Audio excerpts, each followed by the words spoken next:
Olá pessoal, no vídeo de hoje nós vamos estar dando continuidade aos vídeos de análise de estruturas com o tema simetria estrutural. Mas antes de mais nada, seja bem-vindo, esse é o canal SOS Engenharia Civil, canal que a gente fala de assuntos da engenharia e no vídeo de hoje então na parte de estruturas. Eu vou estar exemplificando nesse vídeo os 4 casos típicos de análise de simetria estrutural que é apresentado no livro do Susekind, curso de análise estrutural 2. Depois vou estar mostrando esses exemplos no F-Tool para que a gente consiga ver cada uma das particularidades dessa análise de simetria estrutural. Mas antes de mais nada, o que é esse artifício? A simetria estrutural é um artifício que tu transforma a tua estrutura em uma outra e carrega similaridades entre elas. Essas similaridades são devidas ou ao arranjo das cargas, que pode ser simétrico e antissimétrico, ou com relação à disposição da estrutura, a disposição simétrica da tua estrutura. E existem 4 casos típicos de simplificação na hora de compor a tua estrutura em um outro sistema. Eu estou apresentando eles aqui. A primeira é um sistema em que ele é simétrico, em que não há nenhuma estrutura no mesmo eixo de simetria, e nesse caso com carregamentos simétricos também. E a metodologia de simplificação da estrutura, que é o que está apresentado em C, se dá pela verificação de quais são os deslocamentos com relação ao ponto de simetria em Y nesse caso. Se nós transformarmos ela numa estrutura que é composta da metade dessa estrutura e verificarmos quais são os deslocamentos que são prescritos em S, nós verificamos que em S só pode ter um deslocamento com relação a Y. Por quê? Pela disposição do meu carregamento, pela simetria da disposição do meu carregamento. Dado ao fato de que, se nós traçarmos um eixo, não vai existir esforço normal ao longo desse eixo aqui, eu posso concluir que o meu deslocamento com relação a esse nó vai ser zero. Por outro lado, se eu traçar uma seção e calcular os momentos pertinentes, eu também vou descobrir que esses momentos são zero, dado ao fato que a reação em X e em Y aqui vai ser o mesmo valor da reação em X e em Y aqui, pela simetria da estrutura e dos carregamentos. Nesse contexto, então, eu vou impedir os 2 deslocamentos que eu sei que não acontecem na minha estrutura. Quais são esses deslocamentos que eu sei que não acontecem? Em X e também um deslocamento de rotação. Ou seja, eu sei que não existe um deslocamento em X, que seria um deslocamento de translação, que a gente chama, nem de rotação. Qual tipo de vínculo impede esses deslocamentos? Nesse caso, então, eu vou precisar de um engaste deslizante. Vou impedir, então, momentos e esforço normal. E quais são as vantagens desse método? Bom, eu transformar a minha estrutura numa outra que carrega similaridades faz com que, a depender do método, por exemplo, no método das forças, eu vou estar transformando uma estrutura que é 3 vezes hiperestática em uma estrutura que é 2 vezes hiperestática. Quanto menor o grau de hiperestaticidade, com mais facilidade eu vou poder resolver o exercício. Se eu estiver resolvendo o exercício pelo método de deslocamentos, em que eu faço a análise do grau de hipergeometria, a mesma coisa. Quanto menor o grau de hipergeometria, com mais facilidade eu vou estar conseguindo resolver esse exercício. Então, seja o método que tu está utilizando, esses 2 são os mais comuns, há vantagens em se utilizar do arranjo de cargas e do arranjo da estrutura para conseguir resolver a tua questão. Outro exemplo que a gente pode ter, então, é a estrutura simétrica e carregamento antissimétrico, como é o caso aqui. Nesse caso, não existe estrutura em Y, como é o caso dos 2 que eu vou estar apresentando logo em seguida. Aqui, então, a minha estrutura é simétrica e o meu carregamento é antissimétrico. Se eu faço análise dos deslocamentos com relação a S, eu vou verificar que eu só posso ter deslocamentos com relação a X, nesse caso. Só vou ter deslocamentos com relação a X. Por quê? Porque a minha reação aqui, ou melhor, se eu traço uma seção aqui, eu sei que o meu somatório de forças nessa seção aqui é zero, pela disposição dos carregamentos.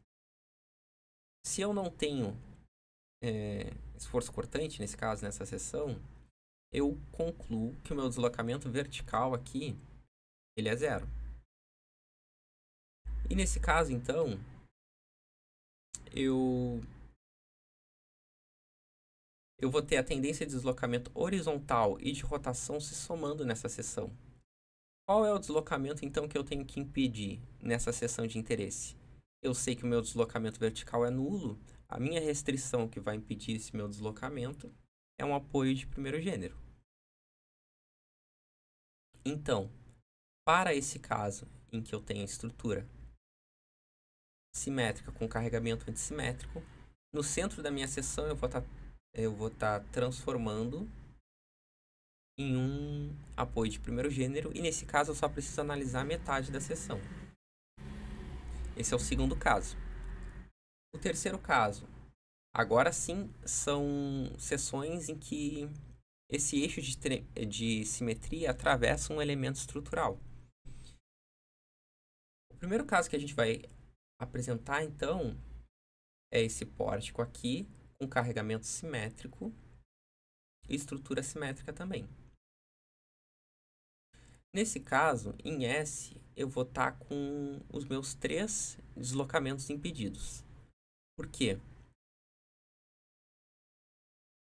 Eu estou fazendo uma análise de uma simplificação, eu estou considerando uma simplificação que esse elemento central aqui, ele é inextensível. Caso eu tivesse deslocamento com relação a Y nesse nó, essa barra aqui, ela iria se deformar. Como eu estou considerando que ela é inextensível, eu sei que esse nó não vai ter deslocamento com relação a Y. Pela simetria do carregamento, eu sei que eu não vou ter deslocamentos com relação a X. E por último, falta a análise dos momentos. Nesse caso, se eu traçar e fizer o cálculo dos momentos, dado ao fato que a reação em x e y aqui é a mesma reação em x e y aqui, eu vou concluir que o momento em S é zero. Ou seja, dado ao fato de que deslocamento em y é zero, deslocamento em x é zero, e o momento aplicado é zero, o tipo de vínculo que eu vou estar transformando a minha estrutura é no engaste.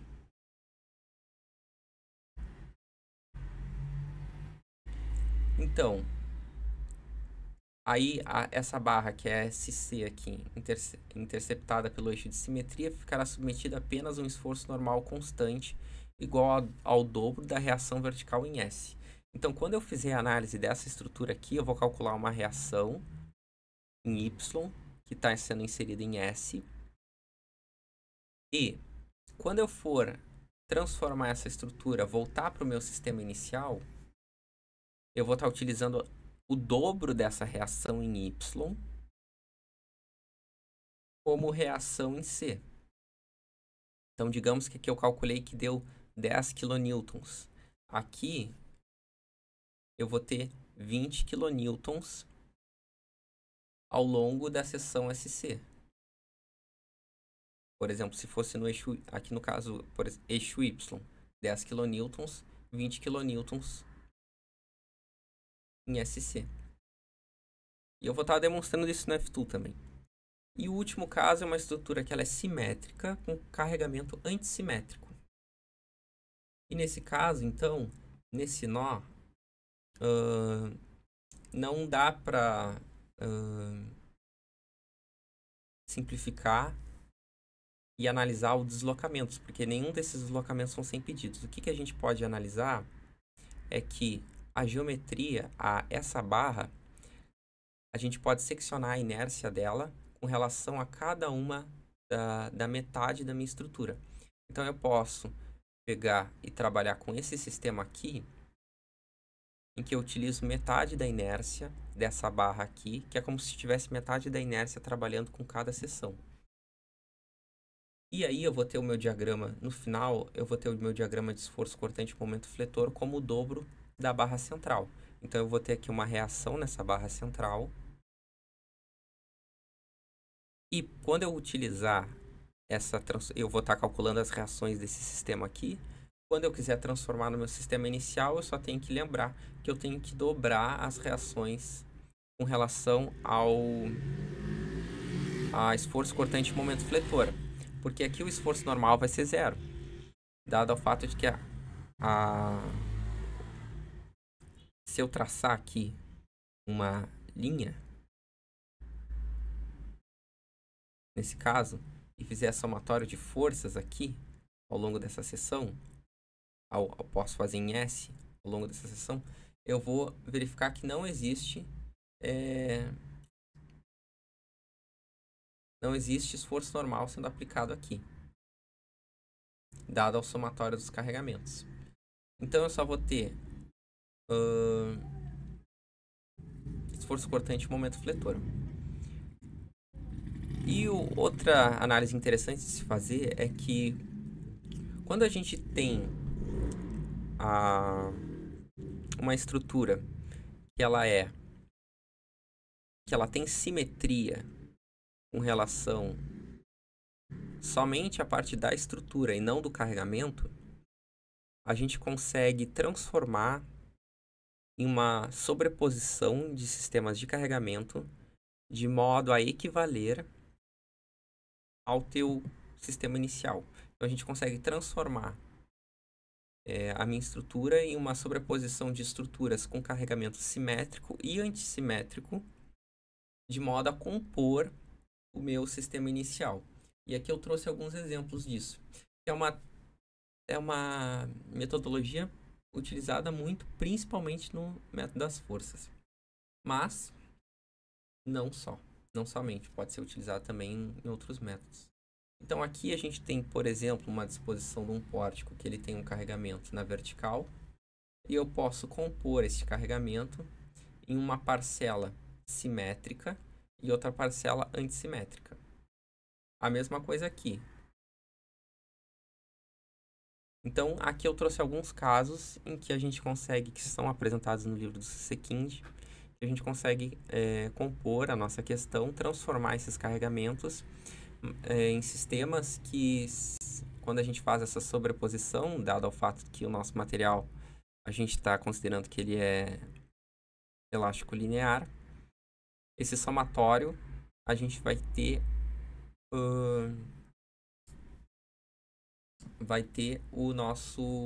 a nossa estrutura original. Então, eu vou estar mostrando aqui no F-Tool cada um desses casos. Olha só.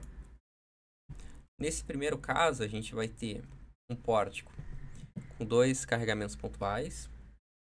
E nesse caso, as seções elas não são de interesse, mas eu vou estar botando aqui só para... Aqui tem 6 metros. Todas as seções têm 6 metros.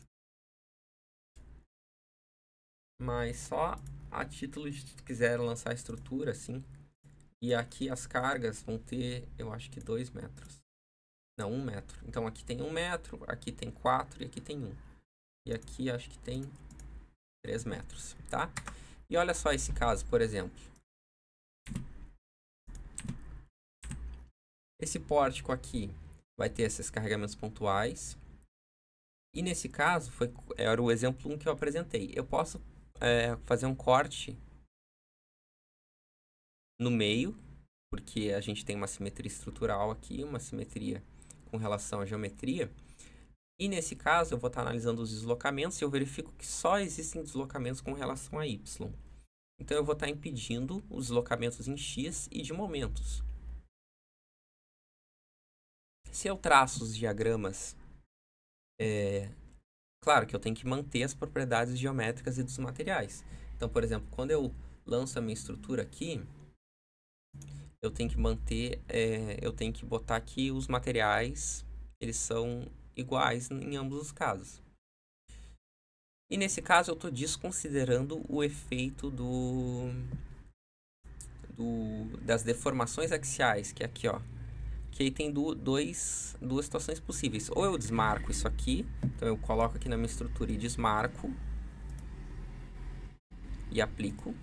É uma situação para desconsiderar as deformações axiais. Ou eu coloco uma área tão grande aqui na minha... Quando eu vou colocar as propriedades materiais, e a área tem uma relação contrária à minha deformação axial, e nesse caso no denominador, né? E nesse caso, então, eu vou estar reduzindo a contribuição da deformação axial na análise dos meus esforços da minha estrutura. Então, se eu botar para rodar isso aqui, olha só, a gente vai ter nesse nó aqui os mesmos valores de esforço cortante, momento fletor, esforço normal. E nesse nó aqui, que faz referência ao centro da minha estrutura, eu vou ter, claro, eu vou ter aqui o somatório de forças e de momentos. Esse nó aqui eu posso desconsiderar na hora de transformar a minha estrutura na original. Porque eu já tenho, como eu já tenho esse primeiro nó aqui de interesse, e eu sei que a minha estrutura é simétrica, basta eu replicar ele com relação a y. Então, se aqui eu vou ter um esforço cortante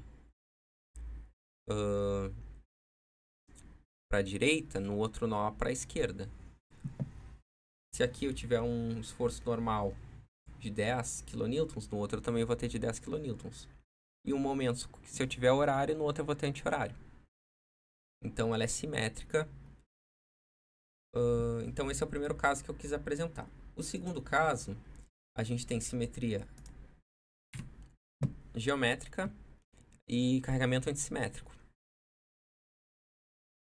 Então eu vou estar apresentando aqui os diagramas de esforço cortante e momento fletor. E nesse caso aqui é a mesma coisa. Se eu tiver calculado, ó, o meu esforço cortante, aqui nesse caso na figura simplificada, eu vou ter calculado o meu esforço cortante, eu vou utilizar esse nó como referência para compor a estrutura inicial. Então eu vou ter, nesse caso, o esforço normal e o momento fletor desse nó. E aí eu já utilizo ele como referência, aí eu posso fazer somatório de forças, somatório de momentos, e eu vou estar o somatório de forças nesse caso aqui. Se eu tiver um esforço normal positivo, aqui eu vou ter negativo, e os meus momentos eles vão ser iguais.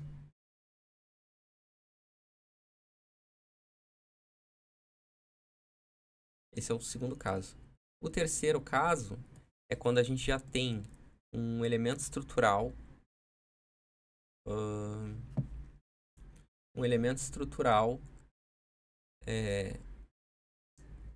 no mesmo plano que o meu eixo de simetria, que é o y. Nesse caso, fazendo a análise dos deslocamentos, eu percebo que a minha restrição vai ser de um engaste.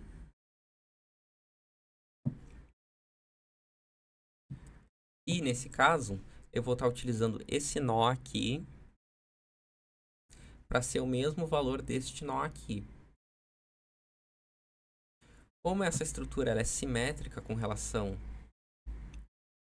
a y, este nó vai ser o mesmo este nó, com exceção do esforço cortante. O esforço cortante vai ser dado no sentido contrário. E eu utilizo este nó aqui de referência para calcular o esforço normal desse nó aqui, que vai ser o dobro.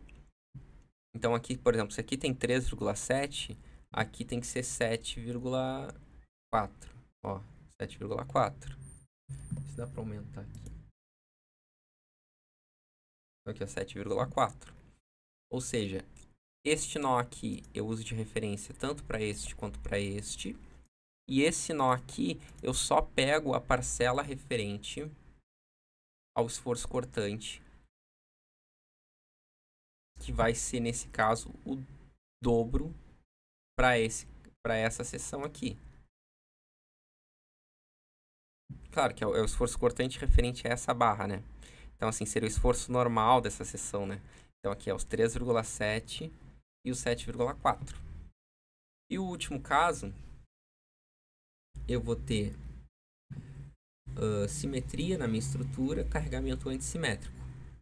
E nesse caso, eu tenho que fazer uma modificação referente à minha inércia dessa seção aqui. Então, se nós formos ver, todas as barras aqui nessa seção estão com 1 metro na quarta. 1 metro na quarta. Mas essa seção aqui, ela tá com meio metro na quarta. Então, quando eu for fazer a verificação dos meus esforços, das solicitações, e eu quiser transformar na minha estrutura inicial, eu vou ter este nó como referência para esse nó e como referência para esse nó. Nesse caso, dada a simetria e antissimetria de carregamentos, eu sei que aqui não vai ter esforço normal. E eu vou utilizar este nó como referência para este, só que eu tenho que lembrar de dobrar o meu esforço cortante e meu momento fletor. Então aqui, se eu tiver 0,9 kN, aqui eu vou ter 1,8. Aqui é questão de arredondamento. Se eu botar mais casas decimais, vou estar botando mais casas decimais aqui. 0,93. Aqui vai ser 1,85. Então é o dobro. A mesma coisa do meu momento. Aqui é 1,12. Aqui, 0,93, 1,85, 1,12, 1,11, 2,22. Certo? Então essas são as 4 composições assim que a gente pode se utilizar na hora de verificar, de simplificar a minha estrutura numa outra estrutura, mas tem essas nuances, né? De ter que fazer essas verificações, essas análises com relação da anterior e verificar quais são os nós que eu utilizo como referência para compor a primeira. Certo? Então, no vídeo de hoje era isso. Lembrando que se tu não é inscrito, considera te inscrever, que fortalece, faz com que a gente consiga lançar mais exercícios, ter um material cada vez mais profissional, tá bom? Era isso então. Forte abraço, bons estudos, até mais. Valeu!